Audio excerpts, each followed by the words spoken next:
Welcome, Gunrunner.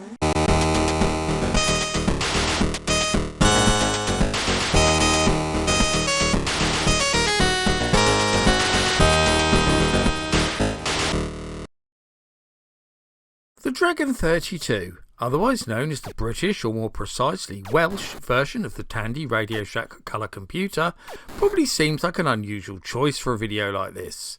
After all, it was hardly a huge success, doesn't really have a massive following in the present day, and is a machine that lots of retro gaming fans haven't even heard of.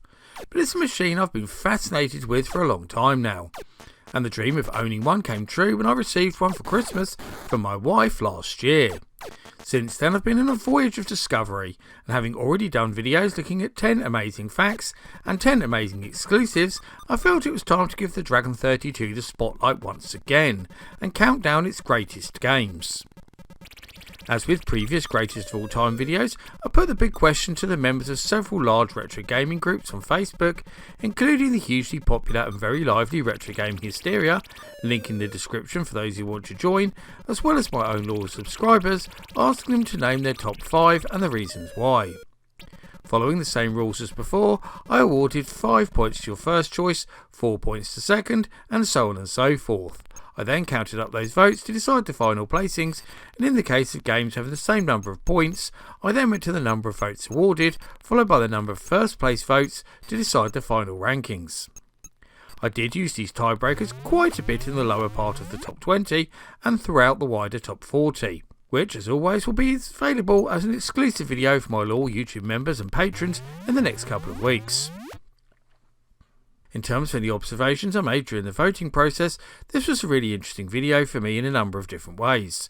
Not only because I discovered more great Dragon 32 games to play on my own machine, thanks to your recommendations, but also because aside from a handful of well-known titles, I wasn't really sure how it would turn out.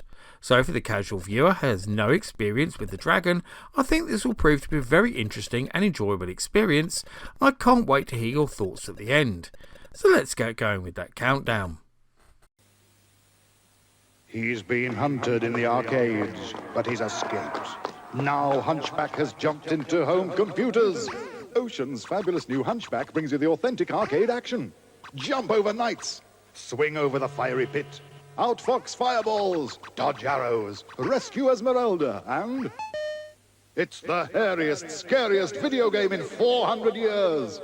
Hunchback from Ocean, just one of a top-selling range of game programs on cassette for most popular micros.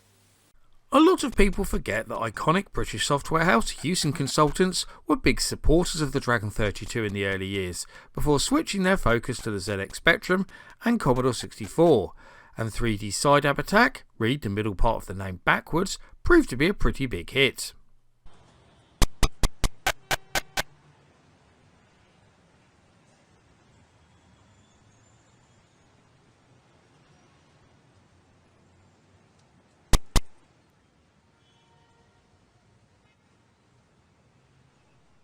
Although he did appear on other platforms too, albeit more sporadically, Cuthbert became a real mascot character for the Dragon 32. There was no real central theme to his games, they were mostly copies of other people's, but Cuthbert in the Mines is actually a pretty original affair.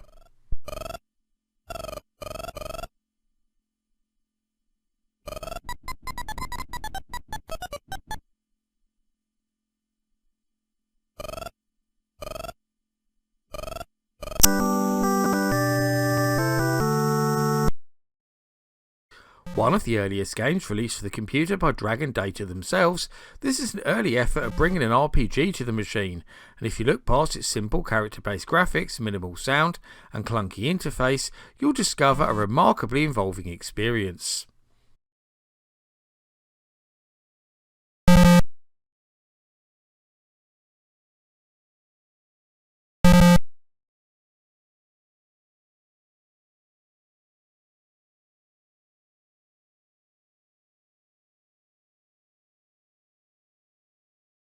I featured this one in my 10 Amazing Dragon 32 exclusives video that I did a while back, and it's a really impressive top-down arcade adventure from the always reliable Micro Deal that features big chunky pseudo 3D graphics, a huge maze-like map, and absolutely bags of engrossing and rewarding gameplay.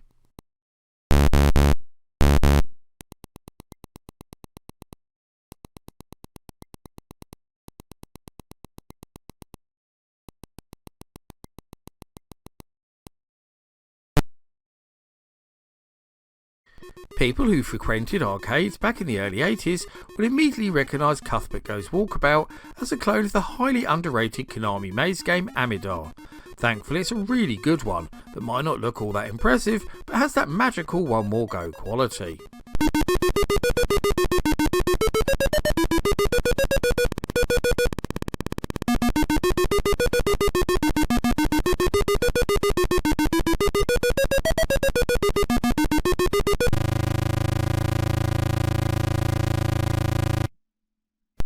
It's pretty obvious what the inspirations for this one were. Yes, this is basically Lord of the Rings without the license, and takes the form of an Ultima-like RPG with selectable characters, an engrossing story, experience points, and it's so big that it also employs a clever multi-load system.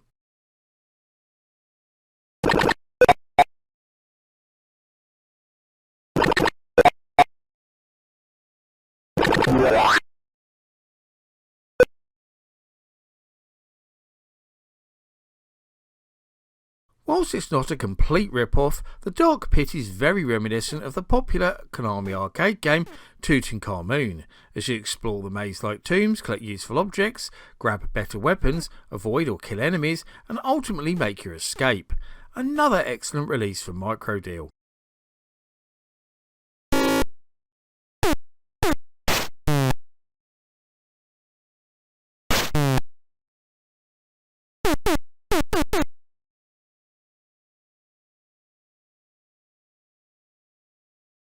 Another game that I featured in my Dragon Exclusives video, Talking Android Attack, does exactly what it says on the tin, being an amazing clone of the classic Stern Electronics arcade game Berserk that features amazing digitised speech throughout. Very impressive stuff indeed.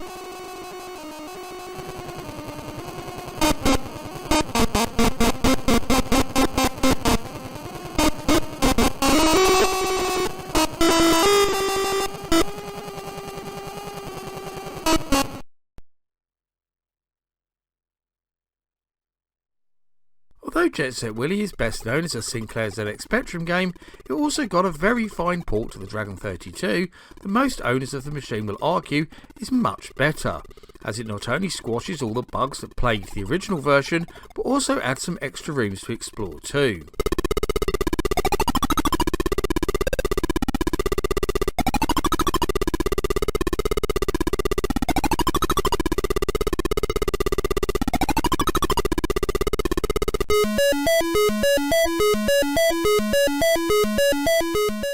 One of the Dragon's most highly acclaimed unofficial arcade ports, Buzzer Bait is a superb clone of the classic Williams Electronics arcade game Joust. It features everything from the original, including the simultaneous 2-player mode, as well as a choice of 3 different graphics modes too.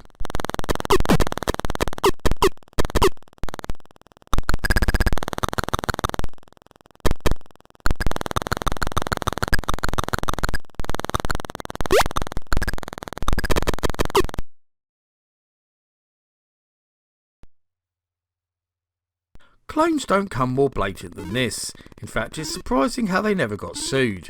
But when they're as good as this one, who cares? Cuthbert in the Jungle is just Activision's Pitfall with a different name, and features the exact same gameplay as you run through the jungle collecting all the treasures.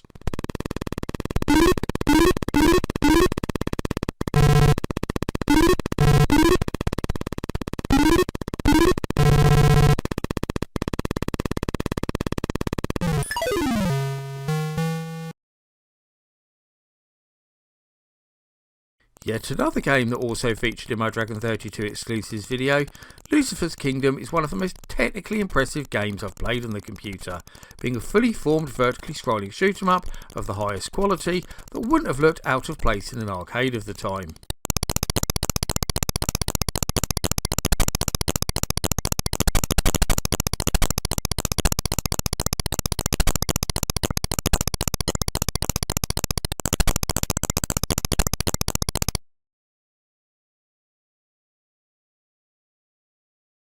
One of my own personal favourites from the Dragon 32's large library, Ice Castles is a shameless rip-off of the underrated Atari arcade game Crystal Castles, which took the classic dot-munching gameplay of Pac-Man and transformed it into 3D. And it's just as good here as it was on any other 8-bit home system.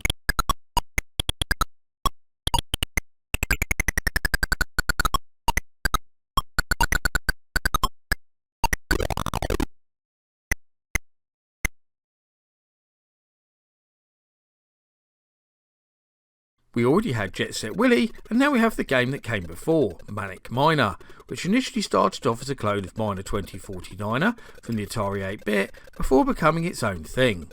It might lack the colour of the ZX Spectrum original, but it's every bit as playable as it ever was here.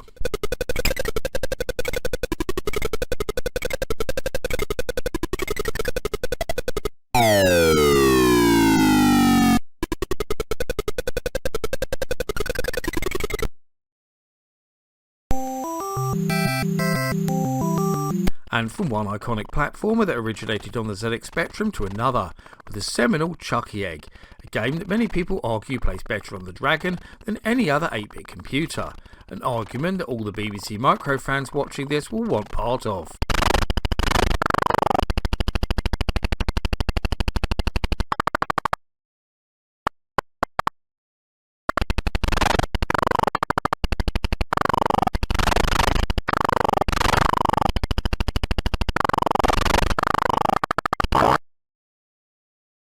In 1989 I upgraded from the ZX Spectrum to the Atari ST. One of my favourite games for the 16-bit computer was Time Bandit. Years later I discovered it was actually a port of a game from the Dragon 32 and was pretty stunned. There are a few Dragon games that are as deep and involving as this.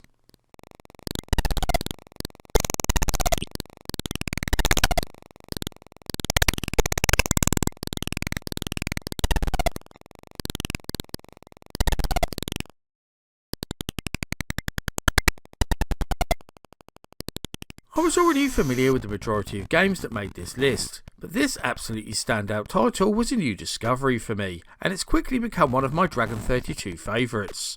Shock Trooper reminded me a bit of Epyx's Impossible Mission, although a lot more enjoyable in my opinion.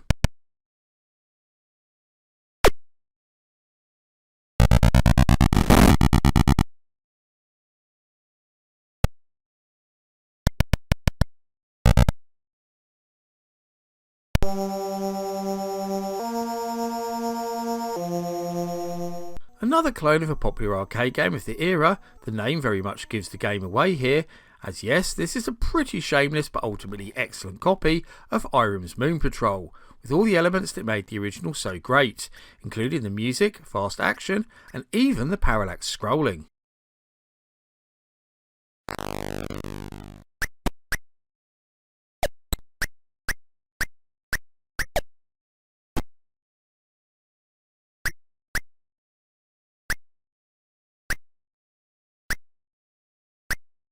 And our runner-up is a game that absolutely blew me away when I played it for my 10 Amazing Dragon 32 exclusives video.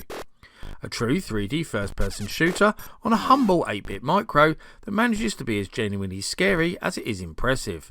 Phantom Slayer is a true Dragon 32 must-have.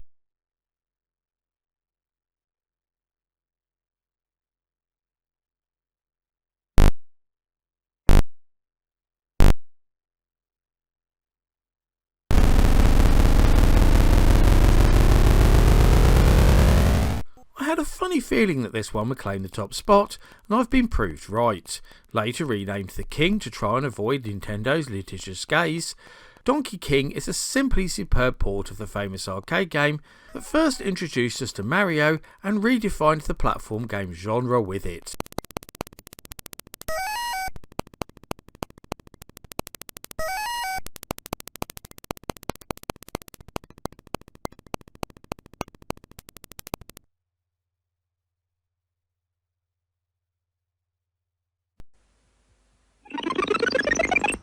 Have you heard about this really different software magazine called Input? It's a weekly course that program by program will help you get the most from your computer, and it's designed specially for many of the leading computers. Input's clear instructions will show you how to use a simple 4-next loop to create clever routines, and week by week will improve your programming skills so you can use your computer both practically and imaginatively. Oh, very clever. Input. Learn to program for fun and the future. And that rounds up my look at the 20 greatest Dragon 32 games of all time. But which games were you most surprised to see not make the final list? Or are there any games that you don't think were worthy of inclusion in this countdown? I always love to hear the thoughts of you as my audience, so please get typing in that comments section. Before I go though, I must thank all of my loyal patrons and YouTube members for continuing to support my channel and make videos like this possible. However, I must give special thanks to the following people in particular for their much appreciated pledges: Dee Vaughan, Albert Davis, Richard Baker, Martin Wiggins, Peter Grantham, Bernard Santu, Mins, Classic Gamer 74, Josh Hartman, Dana Skrodsky, Ben P. Stein, Tabby Kitsune, Grady Haynes, Paul Daniel, Seth A. Robinson, Climatorn, Carl Olsen, Mark Strickland, Big Chuzzle, Cole Cloping, Black Siren, John Alberino, Krispy Kreme, Justin Cooney, Luke Boynton, Sarah B, Richard Tate, Tellboy 2011, Tiago Silva, James Welch, Wesley K, Glacier 9, Cellphone Smartphone, Timu Maki, Marco, Hunter Bungay, Andrew Christison, and Electron Star Collapse. If you also want to help support this channel, then you can now join as a member for as little as £2 a month. We will get access to exclusive videos and updates, and much more besides. Just click the button on my community page to get started. My Patreon is also still available if you prefer to support me in other ways too. I've been the Laird, I thank you for watching, and I'll see you all again for another video very soon.